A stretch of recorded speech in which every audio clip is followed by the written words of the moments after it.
বেশি বাচ্চাকে দুধ খাওয়ানোর মতো দেয় মা। হঠাৎ করে বাপজি মরিয়ম দূর থেকে দেশখানা দেখতেছিলেন। মুসা নবীর বোন এ মরিয়ম বাপজি আপনার অজানার ভান করে গিয়াও ডাক দিয়ে বলেছিল, ওগো বাদশা নামদার, আমি অনেকক্ষণ ধরে দেখলাম অনেক মেয়েরা তোমার ছেলেকে দুধ খাওয়ানোর জন্য নিয়ে গেল, কারো স্তন মুখ লাগে দুধ পান করে না। যদি কিছু মনে না করো, আমার বাড়ির পাশে এমন একটা দাইমা জানা আছে, আমার সেই দাইমাটা আমার ধারণা তোমার বাচ্চার কাছে নিয়ে আসলে ওই বাচ্চাটাও আমার ওই তাই তোমার মুসা ছেলে ওই দাইমার দুধ না খেয়ে থাকতে পারবে না। বলুন সুবহানাল্লাহ। ফেরাউন ঝাড়িয়ে ধরবো, বলে তোর নাম কি? বলে আমার নাম মরিয়ম। বলে আমি কয়েক ঘন্টা ধরে ছটফট করছি, তাড়াতাড়ি ডেকে নিয়ে আয়। হযরত মরিয়ম বাপজি সুজা দৌড়ে বাপজি চলে যাচ্ছে। ওইদিকে মুসা নবী মরিয়মের মা দরজার গুড়িতে দাঁড়িয়ে দাঁড়িয়ে শুধু অপেক্ষা করছে কখন আমার মরিয়ম বেটে এসে বলবে বেটা কি অবস্থায়। হযরত মরিয়ম দৌড়ে গিয়ে বলেছিল মা। ওইদিকে মুসা নবীর মা চিৎকার করে বলেছিল বেটি মরিয়ম। বলে আমার মুসা বেটা কি হয়েছে, পানিতে নাকি ডুবে গেল। বলে মা আমার ভাই মুসা পানিতে ডুবে নাই। বলে কি হয়েছে? বলে মা গো আমার ভাই মুসা ফেরাউনের কোলে বসে আছে। বলুন আলহামদুলিল্লাহ। হযরত মুসা নবীর মা ভয় বাপজি আপনার হতভম্ব হয়ে চিৎকার করে বলেছিল, ওগো আমার বেটে বলো যার ভয়ে নীল দরিয়াতে ছেড়ে দিলাও তার কোলে কেন বসে আছে? মুসাকে কি মেরে ফেললো নাকি? বলে মা আমি ঘন্টা চারেক থেকে আমি দাঁড়িয়ে দাঁড়িয়ে দেশখানা দেখছিলাম, ফেরাউন আমার ভাই মুসাকে বেটা বলে মেনে নিয়েছে। একটা লোকও বলে নাই যে এটা মুসা নবী ফেরাউনের বেটা নয়। ও মা কয়েক শুধু আপনার দাইমা এসেছিল, আমার ভাইকে দেখলাম সবারই মুখের দিকে তাকার ট্যা ট্যা করে কান্না আরো বেশি করে, কারো স্তনে মুখ লেগে দুধ পান করে নাই। ওগো মা আমি তোমার কথা বলেছি শুনে নাও, যেন জানতে যেন না পারে যে তুমি তার মা, এমন ভাবে তুমি অভিনয় করবা গো মা যেন জানতে যেন না পারে যে আমার মুসা ভাই তোমার কলিজার টুকরা ছিল। হযরত মুসা নবীর মা ডাক দিয়ে বলেছিল, ওরে আমার বিটি আমি মায়ের জন্য অনেক কিছু করতে আমি রাজি আছি।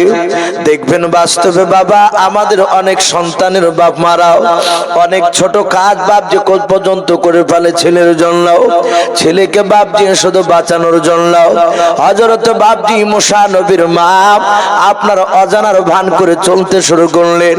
মরিয়ম ডাক দিয়ে বলেছিল, বাদশাহ এই দেখেন আমার সেই দাইমা, আমার মনে হয় আপনার ছেলে মুসাকে যদি একটিবার যদি দেন এই দাইমার দুধ না খেয়ে থাকতে পারবে না। হযরত মুসা নবীর মা ডাক দিয়ে বলল, বাদশাহ আশা করি আমার স্তনে মুখ লাগে আপনার ছেলে দুধ পান করবে। যাতে বাপজি মুসা নবীর মার গলার আওয়াজ ফেরাউনের রাজ দরবারে বাপজি মুসা নবীর কানে পৌঁছে গিয়েছে।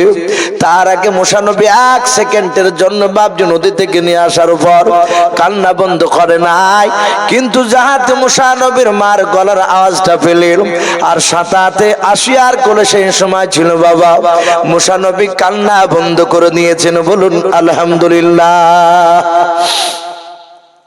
আসিয়া চিন্তা করলেন এতক্ষণ ধরে কান্না বন্ধ করলো না, আর মেয়েটা আসার সাথে হাতে কান্না বন্ধ করে দিল। আসিয়াকে ডাক দিয়ে বলল, হে রানীমা আপনার সন্তান নিয়ে আসুন। মুসা নবীর মা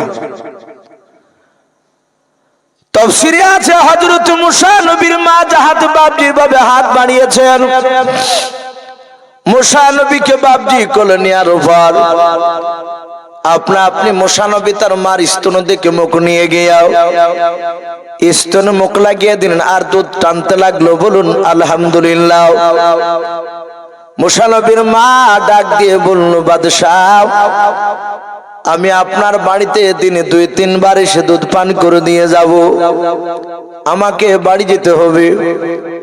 ডাক দিয়ে বলল, ওগো ও মুসা নবীর দাইমাও, এই দুধমা শুনে নাও, আমার দরবার থেকে তুমি বাড়ি যাবা, তোমার বাড়ি থেকে দুধ খাওয়াতে আসবা। আমার ছেলে যদি খোদা লাগে কান্না করবে, আমি সহ্য করতে পারবো না। ওরে মুসা নবীর দুধমা,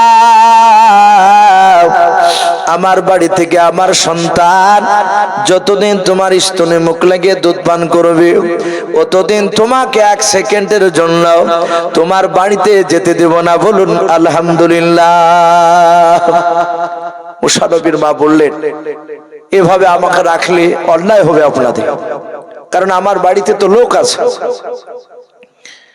বলো সে লোক নিয়ে আসো। আর এই মেয়েটা যে খোঁজ দিয়েছে তোমার, এই কারণে মেয়েটা আমার বাড়িতে খাবে দাবে থাকবে। বলুন আলহামদুলিল্লাহ। মুসা নবীর মা বললেন, আলহামদুলিল্লাহ, আমার যে বিটি এটা জানতে পারলো না, যদি ওকে বাদ দিত তাহলে আরো কষ্ট হতো। থাকতে লাগলে যতদিন দুধ পান করবে ততদিনই থাকবে। আল্লাহ বলছেন, ওরে ফেরাউন, আমি এমনই আল্লাহ, দেখ আমার নবীকে তোর দুশমনকে তোর বাড়িতে শুধু নবীকে নয় তার 14 গোষ্ঠী পর্যন্ত খাবার খাওয়াছে। বলুন আলহামদুলিল্লাহ। তোর বাড়িতে রয়েছে।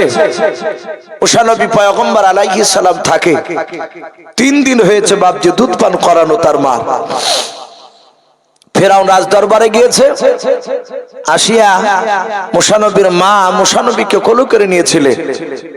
আসিয়া ঘরের আড়ালে ডেকেই বলছেন, বোন একটা কথা বলবো? বলো বলো। বলো সত্যি করে বলো, এই বাচ্চা কি তোমার? মুসা নবীর মা থরথর করে কাঁপছেন, উনি চিন্তা করছেন যদি বলে আমার তাহলে তো বাচ্চাকে মেরে দিবে। ও তো জানে না যে আসিয়া এ আলাদা মেয়ে, এটা জানে না। ডাক দিয়ে বললো, না বোন, এই বাচ্চা আমার নয়। হযরতে আসিয়া মুসা নবীর মার হাত ওখানা ধরে বলেছিল, রে বল, এই বোন আমার এটা সন্দেহ হয়েছে প্রথম দিন থেকে নিয়ে, যখনই তুমি আমার রাজ দরবারে এসে তুমি কথা বললেও আর আমার ছেলে আমার কোল থেকে কান্না বন্ধ করে দিলাও, আমি সেদিন থেকে ধারণা করেছি রে বোন, এ বাচ্চা অন্য কোনো মেয়ের নাই, তোমারই বাচ্চা। হযরতে আসিয়া বলেছিল, বোন চিন্তা করো না, আমার স্বামী হচ্ছে বেঈমান, আমার কথা মানে নাই। আমি চাই তোমার এই সন্তান যেন বড় হওয়ার পর আমার স্বামীকে যেন ধ্বংস করে দেয়। মুসা নবীর মা দেখলেন এ তো পুরো কেসটাই উল্টে, এ তো ওর লোক না। বলে, বোন কাউকে বলে নাই, বাচ্চা আবার আমি তোমার স্বামীর ভয়ে নীল দরিয়াতে ছেড়ে দিয়েছি। বলে, চিন্তা করো না, আমি কাউকে বলবো না। মুসা নবী আস্তে আস্তে বাপজি দুধ পান করা ছেড়ে দিলেন, বড় হলো। মুসা নবীর মারা সব আপন আপন বাড়ি চলে গেলে। মুসা আলাইহিস সালাম তাফসীরে লিখেছে, হামাগুড়ি দেওয়া বাচ্চা। ওই সময় বেঈমান ফেরাউন হঠাৎ করে সকালবেলায় হামানকে পারসনা ডেকে বলছেন, ওরে হামান, গোটা মিশর আমার ক্যাপচার হয়ে গেছে, প্রতিটা মিশরের লোকেরা আমাকে দেখে ভয়ে থরথর করে কাঁপে। আমি তো বাদশাহ, আমি প্রধানমন্ত্রী, আর তুমি হচ্ছে মুখ্যমন্ত্রী। হামান বলল, তা ঠিক, তোমার চেয়ে আমার ক্ষমতা বেশি। ফেরাউন বলছে, হে হামান, আমার মনের বড় তামান্নাও আমি এই মিশর নাই, গোটা পৃথিবীর মধ্যে আমি একজন খোদা দাবি করব, আমি আল্লাহ হব, আমি রব হব। বলো এটা করলে কেমন হয়? হামান বলল, বাদশাহ এটা আমি বললে শুধু একাই হবে না, গোটা এলাকার লোককে মানা লাগবে। তাহলে আপনি রাজ দরবারে গিয়ে কথাটা তুলে ধরুন, লোকেরা কি বলে তাহলে বুঝতে পারবেন যে আপনাকে চাইছে কি চাইছে না। খোদা বলে ফেরাউন বলে আগামীকালকে সভা ডাকো। সভা ডাকলো হামান। ফেরাউন প্রধান বক্তা, হাজার হাজার লক্ষ লক্ষ লোকের সামনে ফেরাউন বলে আমি তোমাদের কাছে আল্লাহ দাবি, আল্লাহ ডাকতে শুনতে চাই আমাকে। আমাকে আল্লাহ বলে ডাকবে কিনা বলো। ফেরাউনের দরবারে বাপজি তার শ্রোতাদের মধ্যে থেকে, প্রজার মধ্যে থেকে দুটো প্রজা উঠে বলল, হে বাদশাহ নামদার, আপনাকে আমরা খোদা বলে মানতে রাজি আছি, কিন্তু একটা শর্তের উপরে।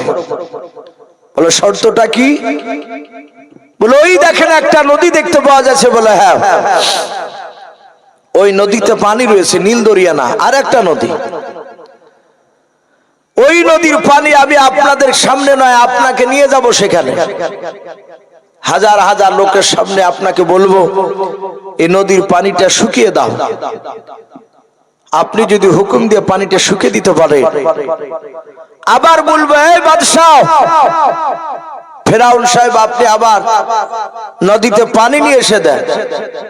আপনি আবার হুকুম করবেন পানি হয়ে যাও, কি পানি চলে আয়। যদি আবার নদী যদি ভরপুর হয়ে যায়, তাহলে জানবো আপনি আমাদের খোদা, আপনি আমাদের রব, আপনাকে আল্লাহ বলে বলবেন। ফেরাউন দেখলে তো ভারী বিপদে পড়ে গেলেন, এ তো সম্ভব নয়। ফেরাউন বলল, বন্ধুরা আমাকে আগামী কাল সময় দাও, আমাকে একটা দিন সময় দাও। আগামী কাল এসে তোমাদের কাছে কথাটা বলবো যে আমি পারবো কি পারবো না। সবাই চলে গেল। কিন্তু হামানকে ফেরাউন বলেছিল, হে হামান, এই লোক যাওয়ার আগে তুমি প্রচার করে দাও, আজকে সূর্য ডোবার পর থেকে নিয়ে রাত্রিবেলায় একটা মিশরের লোক, কোন প্রজা যেন তারা ঘর থেকে যেন বাহিরে না বেরোয়। রাস্তায় বলো, বাড়ির আঙিনাতে বলো, যারাই বেরোবে তাদেরকে জবাই করে দেওয়া হবে, প্রচার করে দাও। জমায়েত লোকের সামনে বাপজি প্রচার করে দিল, একটা লোক যেন না যায়। এমনকি ফেরাউন হামানকে বলে, হামান তুমিও বাড়াইতে পারবা না, তুমিও বাড়ির ভিতরে থাকবে। হামান চিন্তা করলো, এই কথা কেন বলছি। বলে ঠিক আছে, তাই করলাম, মেনে নিলাম আপনার কথা। সবাই শুয়ে আছে। ফেরাউন দেখলো একেবারে নিশে রাত্রি, অন্ধকারে বাবা চেয়ে গিয়েছে। বেঈমান ফেরাউন গভীর রাত্রিবেলা বাপজি বেরিয়ে আস্তে আস্তে বাপজি পা ফেলে ফেলে দেখলো, কাউকে দেখতে পাওয়া যায় না। সবাই আমার ভয়ে তারা সবাই ঘরের ভিতরে লুকে আছে।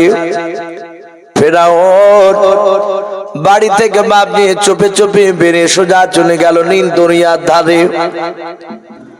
ওই নীল দরিয়ার ধারে চলে যাওয়ার পর দেখলো বাপজি একটা গুহা রয়েছে, ছোট্ট একটা গুহা।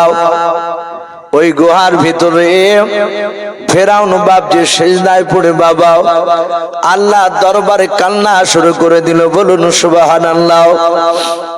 অনেক লোক বলে ফেরাউন আল্লাহকে মানত না, আল্লাহ আছে এটা বিশ্বাস করতো না। বলে না না, এটা বলো কথা। ফেরাউন জানে যে এক আল্লাহ আছে আমার মাথার উপরে, কিন্তু এই ফেরাউন বাপ যে সিজদায় পড়ে কেঁদে কেঁদে বলেছিল, ওগো আল্লাহ, আমার মনের তামান্না, আমার বড় মনের বাসনা, আমি গোটা পৃথিবীর মধ্যে আল্লাহ দাবি করব, গোটা মিশরের লোকেরা আমাকে যেন মেনে নেয়। যাতে বাপ যে এই কথা বলে বলে কাঁদতে শুরু করে দিয়েছে। আবার ফেরাউন ডাক দিয়ে বলেছিল, আল্লাহ আমি জানি তুমি আলা কুল্লি শাইইন কাদির, তুমি সর্বশক্তিমান। ও আল্লাহ, তোমার ইশারা ছাড়া গাছের পাতা পর্যন্ত লড়ে না। ওগো মাওলা, আমার ইন্তেকাল করার পর তুমি যা আযাব দিবা আমি তাই মাথা পেতে মেনে নেব। ওগো আল্লাহ, তুমি আমার মনের বাসনাটা পূর্ণ করে দাও। আমি তোমার কাছে মাওলা ফরিয়াদ করি, ওই নদীর পানিটা তুমি আমার তাবে করে দাও। ফেরাউন এ বলে বাপ যে ডুকরে ডুকরে কাঁদছিল, হঠাৎ করে একটা বাপজি আপনার মানুষের মতো হয়ে এসে লোকটা বাপজি তার পিছে বাপজি হাত দিয়ে বলেন, ওগো বাদশাহ তাড়াতাড়ি সেজদা থেকে তুমি মাথা তোলো। ফেরাউন চমকে উঠে বলছে, ইয়া বাকে? মাথাকে তুলে বলে, আমি বলি না যে রাস্তা বাড়ির বাইরে যাকে পাওয়া যাবে তাকে জবাই করে দিব? তুই কেন এসেছিস সেখানে? তোকে এখনই জবাই করে দিব আমি লোক ডেকে নিয়ে এসে। ফেরাউনকে বললো, হে বাদশাহ, আমি আপনার এলাকার নয়। বলো কোথাকার? বলে আমি মুসাফির, আমি একটা প্রশ্নের উত্তর জানতে এসেছি। বলে তুই যেখানে এসেছিস কেউ দেখেনি? আর লোকে জানতে পারলে আমি যে সেজদা করছি আল্লাহকে ডাকছে, জানলে তো আমাকে আল্লাহ বলে কেউ মানবে না। বল কাউকে বলবি কি? বলে আমি কাউকে বলবো না, তুমি আর আমি আর আল্লাহ ছাড়া কেউ জানবে না, আর জানেও না এখানে তোমার কাছে এসেছি তা দুনিয়ার মানুষ। বলে তাই? বলে হ্যাঁ। বলে খুব বিপদে পড়ে আছে আমি, তাড়াতাড়ি বল কি বলবি? ও জানে না যে ইনি জিবরিল ফেরেশতা। ডাক দিয়ে বলল, ভাই আপনার বাড়িতে একটা মানুষ থাকে, আপনি খেতে দেন, পড়তে দেন, সবকিছু আপনি দেন, আপনার বাড়িতে সে থাকে। আবার যাহাতে আপনি একটা হুকুম করলেন যে অমুক কাজটা করো গা, সে অস্বীকার করলো, কাজ করলো না, তখন তুমি কি মনে করবা? ওকে কি করবা বলো? তোমার বিচার কি? ফেরাউন অমনি দিক থেকে নদীর দিকে তাকে বলল, এ সামান্য প্রশ্ন আমার কাছে জানতে এসেছো? বলে আমার বাড়িতে খাবে, আমার বাড়িতে পড়বে, আমার বাড়িতে থাকবে, আর আমার কথা শুনবে না, আমার হুকুম। আমার মন বলে তাকে নিয়ে এসে নীল দরিয়াতে ডুবে ডুবে মারি তাকে। সাদা হাতে পকেট থেকে বাপজি খাতার কলম জিবরিল বের করে বলেন, ভাই একটু তাড়াতাড়ি এই খাতাটাতে সিগনেচার সই করে দাও, সহি করে দাও। ফেরাউন সাদা হাতে কলম দিয়ে সহি করে দিল। ফেরাউন একবারই অশিক্ষিত ছিল না। জিবরিল আলাইহিস সালাম বললেন, ভাই আমি চললাম। ফেরাউন বলল, ভাই অনুরোধ করছি কাউকে যেন বলবি না, আমি যে রাতে এসে কাঁদছি কেউ যেন জানতে না পারে, এমনকি হামান আমার মন্ত্রী সেও জানে না জানে। আমি সব পূজাকে লুকিয়ে আমি এখানে এসেছি। বলে কাউকে বলবো না। চিঠিখানা বলল, এর সহিটা তোমার মনে রেখো। বলি বাপজি আপনার চলে গেল, জিবরিল অদৃশ্য হয়ে গেলে। ফেরাউন সকাল বেলা এসে বলল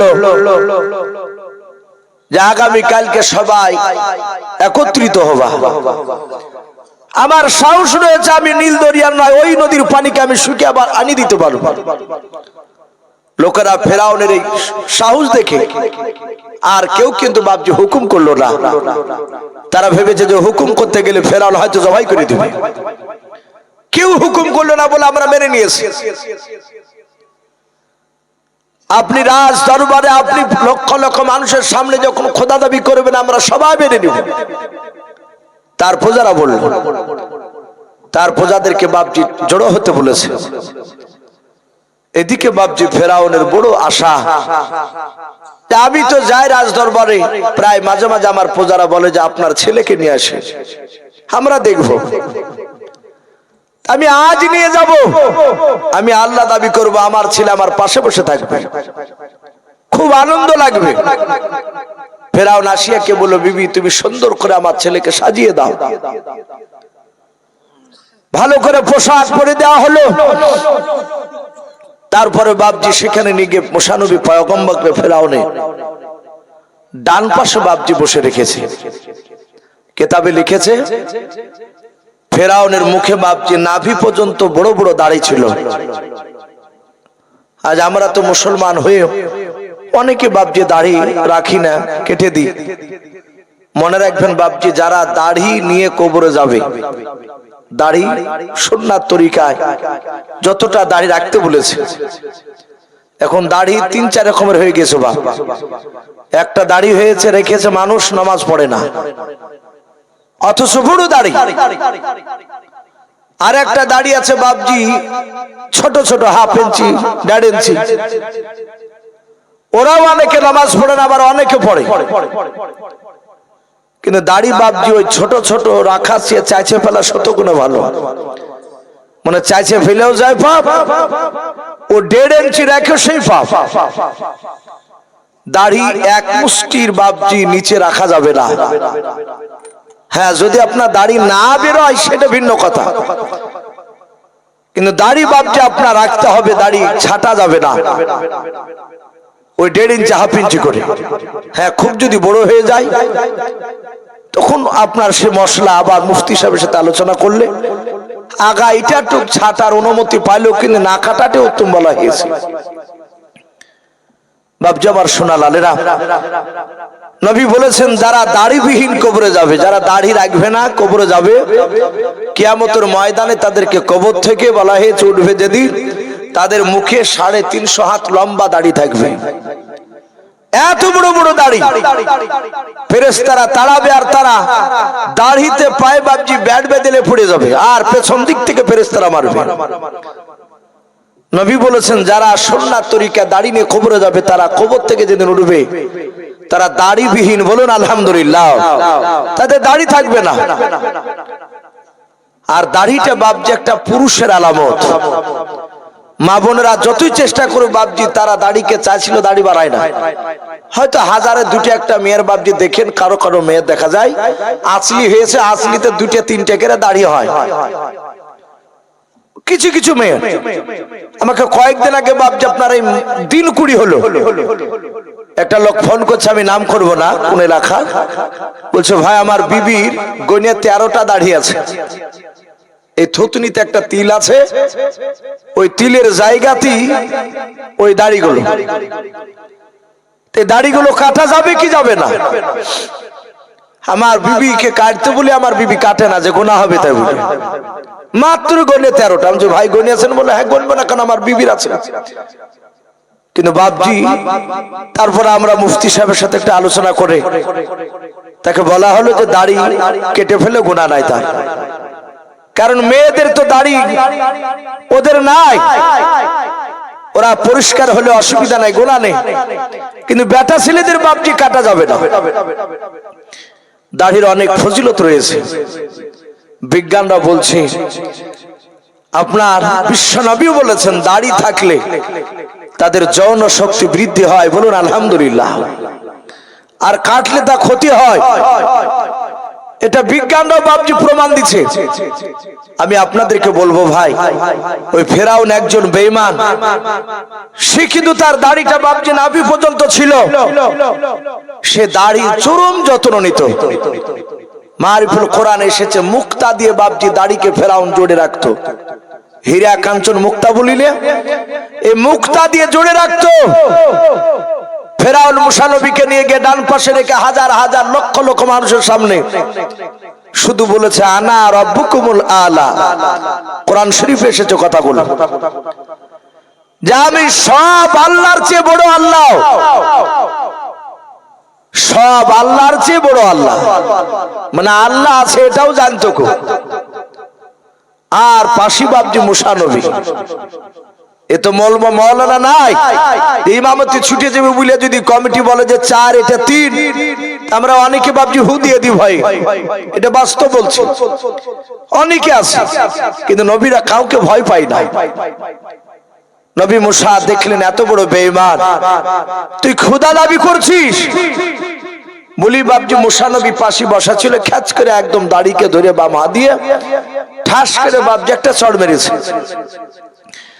আরে এমন চড় মেরেছে মুসা নবী, মুফাসসিরিন কেরাম লিখেছেন ফেরাউন ওখানে পপা করে ঘুরতে লেগেছে।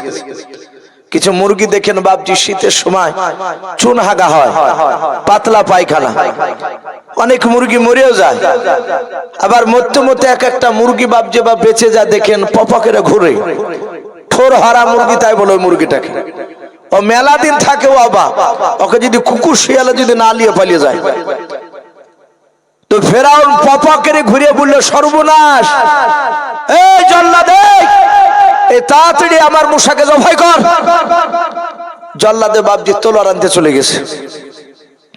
হামান বলছেন হে বাদশাহ, এ পাগলামো করছেন কেন? বলে পাগলা মানে? বলে তোমারই তো ছেলে, একটু চড় মারিয়ে স্যার তুমি একটু জবাই করে ফেলবা, এ তুমি বাদশাহ? ফেরাউন বলছে হামান রে, এই চর যদি তোর গালে পড়তে তাহলে তুইও বুঝতে পারতি এ চর কাকে বলে। তা আমাকে এমন ভাবে মেরেছে মনে হচ্ছে 100টা লোকে 2-4 ঘন্টা ধরে চড়ালছে আমাকে। তাফসীরে লিখেছে প্রতিটা নবীর হাতে মহান রব্বুল আলামিন বলেছে আমি দুনিয়ার 4000 যুবকের শক্তি প্রতিটা নবীর 2 হাতে দিয়েছি। বলুন আলহামদুলিল্লাহ। নবীদেরকে এত শক্তি দিয়েছে। আপনারা সকলেই জানেন হযরত আলীকে আল্লাহর বাগ উপাধি দেওয়া হয়েছিল। শেরে খুদা, আল্লাহর বাগ। হযরতে আলী রাদিয়াল্লাহু তাআলা আনহু যে তলোয়ারটা নিয়ে যুদ্ধ করতে, জানা আছে তলোয়ারটার নাম কি? জুলফিকার। আপনার বলা হয়েছে ওই তলোয়ারটা হযরত জিবরিল সেদিন নিয়ে যায়নি। আমার জিবরিল নাই, হযরত আলী রাদিয়াল্লাহু তাআলা আনহু খৈবরের যুদ্ধে বাপজি একটা লোহার ঢাল নিয়ে লড়াই করেছিলেন। যুদ্ধ করে এসে রাসূলের কাছে আসলেন। নবী বলেন কি নিয়ে যুদ্ধ করলে? জামাই। বলে হুজুর এই ঢাল নিয়ে। বলে রেখে দাও। বলে এবার উঠাও। হযরত আলী বাপজি আর উঠাতে পারছে না। বলে আলী এখন তোমার রাসূলুল্লাহ তোমার শ্বশুর মশাই দোয়া করেনি? তখন আমি দোয়া করেছিলাম। নবী আমার 2 হাতে ওই ঢালকে তুলে দেখে দিলেন। বলুন আলহামদুলিল্লাহ। এত শক্তি নবীজির বাপজি ছিল। মুসা আলাইহিস সালাম বাপজি মেরেছে। এরা লোকেরা হইছে কি ব্যাপার, বাদশা তার বেটাকে মেরে ফেলবে আর বেঁচে রাখবে না। ফেরাউনের বিবি আসিয়ার কাছে গিয়ে বলেছিল আসিয়া ও রানী মা, আপনার ছেলে মুসা আর মনে হয় বেঁচে নাই। বলে কেন? বলে তোমার ছেলেকে জবাই করে ফেলবে। বলে আমি এখনই শুনে আসলাম তোমার ছেলেকে জবাই করে ফেলবে, তুমি তাড়াতাড়ি চলো। আস্তে আস্তে বলল কেন জবাই করবে? ডাক দিয়ে বলল তোমার ছেলে ওই মুসা ফেরাউনকে চড় মেরেছে, ফেরাউন সহ্য করতে না পেরে মারার হুকুম দিয়েছে। হযরতে আসিয়া সুজা দৌড়ে গিয়ে বলেছিল গো বাদশা নামদার, এ পাগলামো করেন না, আমার ছেলে মুসা আপনাকে আদর করে মেরেছে। ফেরাউন বলল ওরে বিবি আসিয়া, এটা আদর করা মারো নাই, এখনো যন্ত্রণা করেছে। ওরে আমার আসিয়া, এ ছেলে জেনে শুনে আমাকে চড় মেরেছে। আসিয়া বলল তা কি করে হয়, আপনি পরীক্ষা নিয়ে নেন। ফেরাউন বলল কি পরীক্ষা নিব? বলে আপনি একটা আগুনের দালাও আর একটা মিষ্টি জাতীয় জিনিস আপনি সামনে পাশাপাশি রাখুন। ওগো বাদশা নামদার, হাজার হাজার লোকের সামনে আমার ছেলে মুসাকে যদি ছেড়ে দেওয়া হয় আর ওই আগুনটা যদি মুসা তুলে যদি হাতে নিয়ে নেয়, তাহলে জানতে হবে আমার ছেলে মুসা তোমাকে আদর করে মেরেছে, জেনে শুনে মারে নাই। ওগো আমার স্বামী শুনে নাও, যদি মুসা আমাদের বাচ্চা আগুনটা তুলে নিয়ে যদি মিঠাই জাতীয় জিনিসটা যদি তুলে যদি মুখে দিয়ে দেয়, তাহলে জানবো আমার মুসা জেনে শুনে তোমাকে চড় মেরেছে। ফেরাউন বলল কথা ঠিকই বলেছে। বাপজি আমার সোনা লালেরা জাহাতি কথা বলল, হাজার হাজার লোকেরা বিরাট পরীক্ষা দেখবে। মুসা নবী পয়গম্বরকে সামনে রেখে দিয়ে বাপজি তার সামনে 2টো আগুন নয়, একটা আগুনের দলা আর একটা মিষ্টি জাতীয় জিনিস দলা সামনে পাশাপাশি রেখে দিল। মুসা নবীকে ছেড়ে দিল। মুসা নবী চলে যাচ্ছে। মুসা নবী তো জানে যে কোনটা আগুন আর কোনটা মিষ্টি জিনিস। তাও মুসা আলাইহিস সালাম আগুনটা বাদ দিয়ে মিষ্টির দিকে হাত নিয়ে যাচ্ছে। ফেরাউন বলছে এ বিবি আসিয়া, এ বিবি আসিয়া দেখ দেখ সাথে হাতে বাপজি আপনার জাহাতে বাপজি জল্লাদকে বলছে, জল্লাদ জাহাতে মিষ্টিতে হাত দিবে আর অমনি ধারাস করে মারি দিবে তলোয়ার গলায়, ওকে জবাই করে ফেলবা, আমি হুকুম দিয়ে দিয়েছি। জল্লাদরা মুসা নবীর একেবারে ঠিক ওই মিষ্টি জাতীয়র কাছে এইভাবে তলোয়ার খাড়া করে নিয়ে বাপজি রেডি হয়ে দাঁড়িয়ে আছে, তুললি মেরে দিবে। সম্মানিত ভাইরা আমার, বাবা জীবনেরা, মহান রব্বুল আলামিনের ফেরেশতা জিবরিল আলাইহিস সালামকে আল্লাহ ডেকে বলে, জিবরিল যাও আমার নবী মুসাকে আমি বিখ্যাত নবী পর্যন্ত করব, বলুন আলহামদুলিল্লাহ। আমি ফেরাউনকে মুসার হাতই তাকে ডুবে মারবো। সঙ্গে সঙ্গে বাপজি আপনার বলা হয়েছে জিবরিল আলাইহিস সালাম মুসা নবীর হাতখানা ধরলেন, কেউ দেখতে পেল না জিবরিলকে। হাতটা ধরে বাপজি আগুনের কাছে নিয়ে গিয়ে মিষ্টির দিক থেকে হাতটা টেনে নিয়ে গিয়ে আগুনটাকে তুলে মুসা নবী মুখে ভরে দিয়েছে। আর মা আসিয়া দৌড়ে গিয়ে বাপজি মুসা নবীর মুখ থেকে আগুনটা বের করতে করতে মুসা নবীর জিভের আগাটা বাপজি পড়ে গেল। ফেরাউনকে বলল, দেখলে এই ছেলে যদি সত্যিকারে যদি আগুন আর মিষ্টি জালে বুঝতো তাহলে আগুনকে তুলে মুখে দিত না। বেটার আমার জিভটা পুড়ে গেলে যখন রক্ত পড়ছে। মুসা আলাইহিস সালামের মা এই যুক্তি দেখে বলল, এক কথাটা আমার ভুল হয়েছে, মারার হুকুম দেওয়া, কিন্তু বিবি এই যন্ত্রণাটা আমি সহ্য করতে পারছি না। কিতাবে লিখেছে ফেরাউনের মুসা নবীর এক চড়ের ব্যথাও এক নাই দুই নাই 12 বছর ধরে ছিল, বলুন আলহামদুলিল্লাহ। 12 বছর ধরে ব্যথা। ভাই রাত্রি প্রায় দেখেন প্রায় একটা বাপজি বাজতে চললো। আমি আপনাদের সকলকে বলবো, নবীদের কথা শোনা মানে যে নবীদের কথা শুনলে মনটা একটু নরম হবে। তার সাথে হাতে বাপজি আমরা হয়তো এই নরম হলে হয়তো আল্লাহ রসুলকে চিনতে পারবো এবং 5 ওয়াক্ত নামাজ পড়বো।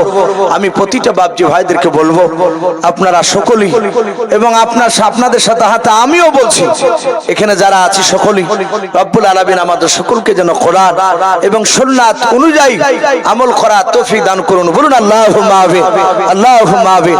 আর আমরা 5 ওয়াক্ত নামাজ পড়বো, বলুন ইনশাআল্লাহ। তো ভাই যাই হোক, আপনারা যথেষ্ট দানের হাত বাড়িয়েছে। হাবিবুর ভাই উনি বলছিলেন, ইসু ভাই খুব চাপাচাপি নাই, ইনশাআল্লাহ হয়তো মহাসেন সাহেব ওনাকে যদি আগে দিই হয়তো উনি আদায় করবেন, আপনাকে দিলে হয়তো আপনাকে আদায় করতে হবে। উনি আদায় করেছেন ভাই। শেষের বেলায় আমি আপনাদেরকে অনুরোধ করব ভাই, এক্ষুনি দেওয়া হবে। আমি প্রতিটা বাপজি ভাইদেরকে বলবো, মা বোনদেরকে, যার শেষ ভালো তার সব ভালো। আমি আপনাদের কাছে 2000 1000 বলবো না ভাই, 100 খান করে টাকা, 100 খান করে টাকা যদি 10টা মানুষ ভাই একটা একটা করে যদি দেন, 100 খান করে টাকা, কাছে না থাকলে একটু যদি ওয়াদা করে শেষের বেলায় ভাই চাপাচাপি না যদি দেন, আলহামদুলিল্লাহ। একটু ভাই আপনাদের জন্য একটু দোয়া করব। আসি ভাই, এই মসজিদের জন্য নাকি আদায়, মসজিদের জন্য কবরস্থান, মাশাআল্লাহ কবরস্থানের জন্য ভাই, যেটা আসল বাড়ি আমাদের সকলে দিয়েছেন ভাই। কিন্তু আবার বলবো, ইমানদাররা তারা খাজুর গাছের মতো, যত চাষবে তত বাপজি রস পড়ে। খাজুর গাছে যেরকম ইমানদার একবার দিয়ে বাপজি বন্ধ হয় না। এ দেখেন আরেকজন ভাই আমার 100 টাকা দিয়েছেন, বলুন মারহাবা, বলেন আরে তাকবীর। আল্লাহ তার 100 টাকা দানকে কবুল করুন। ভাই যাব না ভাই, আমরা দোয়া করব। আমি 10 জন ব্যক্তিকে একটু দেখতে চেয়েছি, যদি থাকেন তাহলে দেন, আর যদি না থাকে তাহলে বাপজি খুব চাপাচাপি নয়, একটু আসি। যদি কেউ মনে করেন যে 1 খান বস্তা সিমেন্ট দিব, তাও দিতে পারে ভাই। আসি, গোরস্থানে অনেক কাজ আছে, অনেকে জায়গা কিনে, অনেকে ঘিরে। বর্তমান গোরস্থান ঘেরা দরকার। অনেক জায়গায় দেখা যাচ্ছে কবরে বাপজি গরু ভরি দিছে চড়াইতে, দিয়ে কবরের ওপরে গরুতে লাজছে পেছাব করছে। আবার অনেক সময় দেখা যায় আরেকজন বাপজি আমার 100 টাকা, আল্লাহ দানকে কবুল করুন, বলুন আল্লাহুম্মা আমিন। ওগো মা বোন, আমি আপনাদেরকেও দেখতে চাই, যদি কেউ মা বোন 100 খান টাকা যদি দেন, যদি না থাকে 50 টাকা দিতে পারে ইনশাআল্লাহ। আমি বলবো ভাই, কেউ একটু যদি মা বোনদের কাছের ওদিকে একটু সাইডে তাকালে একটু ভালো হয়, যদি 2-1টা মা যদি দেয়।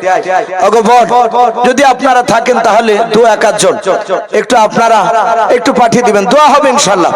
আমি লম্বা ছাড়া করব না, ভেবেছিলাম যে 12টাতে শেষ করবো, এদিকে যে ভিতর একটা বাজতে চলেছে আমি লক্ষ্য করিনি ভাই। আমি ভেবেছিলাম যে মনে হয় 12টায় কাছি কাটাটা আছে, একটা প্রায় বাজতে চললো। কিনা মাশাআল্লাহ। আরেকজন ভাই আমার 300 টাকার দাতা, বলুন মারহাবা, বলেন আরে তাকবীর। এ বেনামিতে দেখো বান্দা কোথায় যে ছিল, আল্লাহ তোমার নাম শুনে দেখো 100 টাকা দিলাও। 100 টাকা বলে বলে করিও না হেলাও, নেকির খাতায় মলা লিখিও গো মেলাও।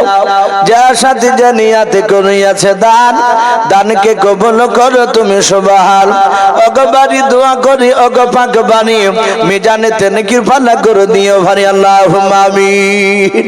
ভাই আসি, আর কে হবে না ভাই শেষের বেলায়? ওগো মা বোন আপনাদের কাছে যাচ্ছে, আপনারা যে যা পারবেন 10 টাকা 50 100 যে যা পারবেন ইনশাআল্লাহ দিবে। ভাই আসি ইনশাআল্লাহ। দেখেন ভাইরা অনেকে আছে ভাই, 100 টাকা এমন কিছু নাই। আপনি যদি একটা বন্ধ নিয়ে যদি একটা রেস্টুরেন্টে যান, আমার মনে হয় 100 টাকা থেকে বাপজি সেখানে বেরিয়ে আসতে পারবে না খরচ করে। এখন তো প্রায় জায়গাতে বাপজি দেখা যাচ্ছে খাদের ওপরে রেস্টুরেন্ট করে দিচ্ছে, বাসে চড়াট করে দিয়ে দুইটা গোলা টাইপের মতন ঘর করিয়ে টাকাকে বাপজি আপনার কি করে ইনকাম করতে হয় যুবকদের কাছ থেকে। এই দেখেন একজন ছাত্র আমাদের কারি সাহেবের মহিলা, যাক মা বোনদের কাছ থেকে বলে না রে তাকবীর। এ বেনামিতে বান্দে দেখো কোথায় যে ছিলাও, পর্দা না হতে দেখো 100 টাকা দিলাও। 100 টাকা বলে মালা করিও না হেলাও, নেকির খাতায় মালা লিখিও গো মেলাও। ওগো পাক ওগো বাড়ি দোয়া করি ওগো পাক বাড়ি, মিজানেতে নেকির পাল্লা করে দিও ভারী। আমি পাপী গুনাহগার দোয়া নাহি জানি, আর বেনামি মায়ের জন্য দোয়া করবে ফাতেমা জননী, আল্লাহুম্মা আমিন। ভাই আসুন ইনশাআল্লাহ দোয়া হয়ে যাবে। যদি এখনো জালসার ঈদগাহের বাইরে যদি কোনো ভাই বাপজি যদি দাঁড়িয়ে থাকেন, ভাই বাইরে দাঁড়িয়ে না থেকে একটু ভিতরে আসলে ভালো হয়, এখনই দোয়া হবে ইনশাআল্লাহ। নবী বলেছেন আর দোয়া মুখ্যল ইবাদত, দোয়া হচ্ছে সমস্ত ইবাদতের মাগাজ। আমরা দোয়ার কাঙ্গাল ভাই, আমরা সম্মিলিত ভাবে সবাই দোয়া করব। এখন তো প্রায় জায়গাতে দোয়ালিও বাপজি ঝামেলা চলছে। আমাদের ঘরের অনেক সন্তানরা তারা বাপজি কোরআন পড়া জানে না, কলেমাটা সঠিক করে বুঝতে জানে না, অথচ ইমামকে বলছে যে হুজুর এই মৌলভী সাহেব কিছু জানে না। বলে কেন? বলে বেদাত কাজ করছে, ই জানে না, দোয়া কোরআন হাদিসে কোথাও নাই, আর ই দোয়া করে চলে যাচ্ছে। অথচ যে যে বলছে সে কোরআন পড়তে জানে না। ভাই আমি এতটুকু শুধু চিন্তা করি, এই স্কুলের বাপজি জেনারেল লাইনের বই ক্লাস 8-এ যদি পড়ে, যে কোনো ক্লাসে পড়ুক না কেন, ওর ওই ক্লাসের কয়েকটা বই বাপজি বুঝতে গেলে কয়েকটা মাস্টার লাগে, লাগে না? ওই বইগুলোকে বাপজি বোঝার জন্য। আর এই জীবনে মাদ্রাসায় পা দিল না, এই 2-4 পাতা বাংলা হাদিস পড়িয়ে এসে বলছে যে আমি কোরআন হাদিসের পণ্ডিত হয়ে গেছি। অত সহজ নয় ভাই, কোরআন খুব কঠিন। বাংলা পড়ি যদি বাপজি আলেম হওয়া যেত, তাহলে 12, 13, 14, 15 বছর ধরে বাপজি ওই মাদ্রাসাতে বাপজার পড়ে থাকতে হয়তো না। তো ভাই কোরআন হাদিস খুব কঠিন। বড় বড় ইমাম, ইমাম আযম আবু হানিফা রাহমাতুল্লাহ আলাইহি, ইমাম শাফি রাহমাতুল্লাহ আলাইহি, ইমাম আহমদ বিন হাম্বল রাহমাতুল্লাহ আলাইহি, ইমাম মালিক রাহমাতুল্লাহ আলাইহি, এই দেখেছি কোরআন তাদের জীবনী পড়তে গিয়ে দেখেছি তারা হাদিসকে নিয়ে বাপজি গবেষণা করেছে। তারা এত বড় পণ্ডিত, অথচ বাপজি তারা বলেছেন আমি এটা বুঝেছি, এটা হয়তো ভুল হতে পারে আমার। এত বাপজি কোরআন, কোরআনের আয়াত, হাদিসের ইবারতে এত কঠিন। এই জন্য বলবো ভাই, আমরা কোন মাওলানাকে অপমান করব না, ইমামদেরকে। আমরা যদি দোয়া না করি চুপচাপ বসে থাকবেন, আর যে দোয়া করছে তাকে বাধা দিবেন না। আর যারা দোয়া করছেন তাদেরকে বলবো ভাই যে দোয়া করছে না তাকে আপনি গদ্দনি দিয়ে মসজিদ থেকে বাড়ি করে দিতে পারবেন না ভাই। তো যাই হোক ইনশাআল্লাহ মা বোনদের কাছ থেকে সুবহানাল্লাহ বলুন আরে তাকবীর, মা বোনদের কাছ থেকে 1000 কোটি টাকা, বলুন মারহাবা। আমি 1000 দেখতে চেয়েছিলাম, আলহামদুলিল্লাহ মা বোনদের কাছ থেকে সবারই কাছ থেকে 1000 কোটি টাকা এসেছে শেষের বেলায়। বাপজি আপনারা বেশ কিছু আপনারাও দিয়েছেন, আল্লাহ সকলের দানকে আল্লাহ কবুল করুন, বলুন আল্লাহুম্মা আমিন, আল্লাহুম্মা আমিন।